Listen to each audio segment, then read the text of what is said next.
Now tonight on the Memo, we're calling for the nailing of looters of tea farmers' earnings. The reported loss of hundreds of millions of shillings by tea farmers through suspect deals by officials is a sorry continuation of an endemic problem. The government has initiated reforms in the tea subsector in seeking to enable farmers to get some adequate compensation for their hard work. Unfortunately, the agency that was expected to streamline the subsector for greater efficiency, productivity, and tangible returns has failed to fully carry out these changes. KTDA was previously known as the Kenya Tea Development Authority, and it failed to promote and protect farmers' interests in watertight fashion. But even after it became the Kenya Tea Development Agency, granting greater autonomy to the various farmers' companies, the change that has been realized falls short of the expectations of many. Indeed, it may just have gotten worse.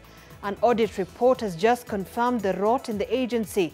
620,000 small-scale tea farmers lost more than 600 million shillings in shady transactions by top officials. Another 3 billion shillings meant to pay farmers dividends went down into 2 collapsed commercial banks. And that sad story has more unsettling chapters. Irregular land purchases and exaggerated legal fees calculated to embezzle farmers' earnings. 542 million shillings has been lost in dubious land deals.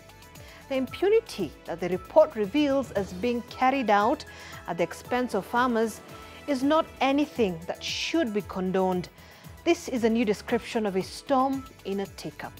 Former President Uhuru Kenyatta, while in office, directed the inquiry into the financial activities at KTDA through Executive Order 2021 amid leadership wrangles and claims of financial impropriety.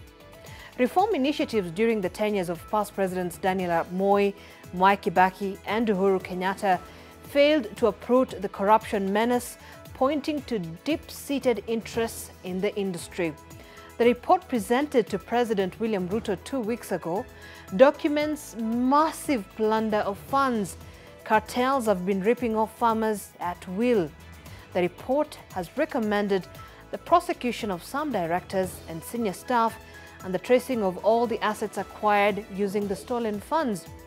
This should be expedited and the suspects hauled in before the evidence that has been adduced is compromised or watered down by the interested parties. The tea farmers deserve justice, and this should be served through thorough, credible investigations, nailing of the culprits and recovery of the loot. Then, the tea farmers can enjoy a cup of tea. Otherwise, all the promises of farm action, pronouncements of not condoning corruption and similar statements will stir lack of faith in the system and get dissolved into a bitter cup of tea. Let the duty bearers in this tea space ensure that if this situation proceeds and ends in integrity. Anyway, the word integrity ends with tea.